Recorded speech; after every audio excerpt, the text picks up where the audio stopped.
কোন অবস্থাতে নামাজ ত্যাগ ইসলামে অ্যালাউড না। আপনি লক্ষ্য করুন, নামাজ আপনি দাঁড়িয়ে পড়তে পারছেন না, ইসলাম বলে বসে পড়ো। বসে পড়তে পারছেন না, আল্লাহ বলেন শুয়ে পড়ো। শুয়ে শুয়ে আপনি হাত পা নাড়াতে পারছেন না, ইসলাম আপনাকে নির্দেশ করছে মনে মনে তুমি নামাজ আদায় করো।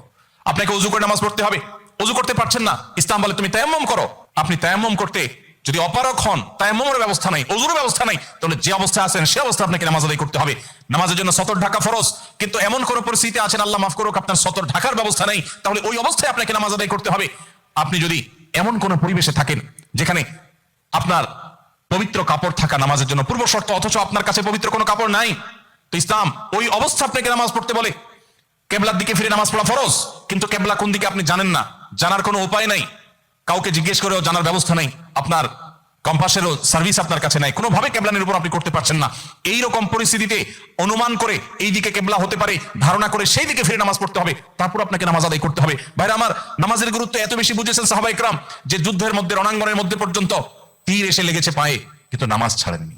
ওমর রাদিয়াল্লাহু তাআলা খলিফাতুল মুসলিমিন, তিনি বলেছেন লা হাজ্জা ফিল ইসলাম লিমান তারাকা সালাহ, যে ব্যক্তি নামাজ ছেড়ে দেয়, যে ব্যক্তি নামাজ পড়ে না, এর ইসলামে কোনো অংশ নাই, সে নিজেকে মুসলিম দাবি করবার কোনো অধিকার নেই।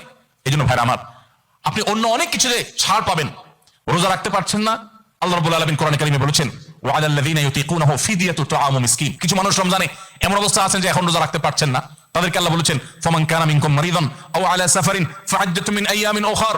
কেউ যদি অসুস্থতার কারণে, সফরে থাকার কারণে রোজা রাখতে কষ্ট হয়, তাহলে সে রমজানের রোজা না রেখে এই কয়েকটা রোজা, যেগুলো সফর কিংবা অসুস্থতার কারণে, কারো জ্বর হয়েছে, অসুস্থ হয়েছে, রোজা রাখাটা টাফ হচ্ছে, তার পানি পান করতে হবে, তাকে মেডিসিন নিতে হবে, না হলে তার বিপদ হতে পারে, এইরকম সিরিয়াস পর্যায়ে অসুস্থ হলে আল্লাহ তাআলা তার জন্য কোরআনে বিধান দিয়েছেন সে এই রোজাগুলো ভেঙে রমজানের বাইরে অন্য সময় রোজা রাখতে পারবে।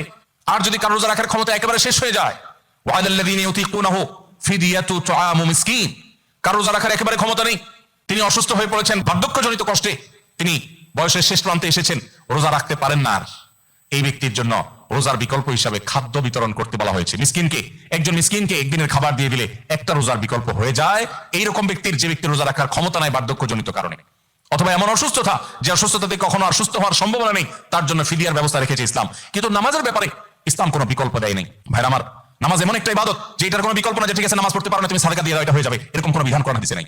অতএব আমরা যদি নিজেদেরকে মুসলমান পরিচয় দিতে চাই, আমাদের ইসলামটাকে আমরা ধারণ করতে চাই, তাহলে আমাদের ৫ ওয়াক্ত নামাজকে সর্বোচ্চ গুরুত্ব দিতে হবে, যেই কোনো পরিস্থিতি আদায় করতে হবে। অনেক সময় হীনমন্যতা কাজ করে যে আমার এখানে কেউ মুসলমান না, আমি একা মুসলমান, একা নামাজ পড়লে সবাই তাকায় থাকবে, নামাজের কোনো আলাদা জায়গা না, তো তাকায় থাকবে। তাতে আমার যদি একটু হেজিটেশন হয়, আমি যদি একটু অস্বস্তিতে পড়ি, আমি যদি একটু লজ্জাস্কর পরিস্থিতিতে পড়ি, তারপরেও সেটাকে আমার মেনে নেওয়াটা আমার ইমানের দাবি। আমি জান্নাতটা আল্লাহর কাছে কোন মুখে চাইবো? অনন্তকালের সুখের ঠিকানা জান্নাত যে চাইবো, সেখানে তো আমাকে কিছু স্যাক্রিফাইস করতে হবে। এই স্যাক্রিফাইসের বিনিময়ে আল্লাহর কাছে আমি জান্নাত চাইতে পারি।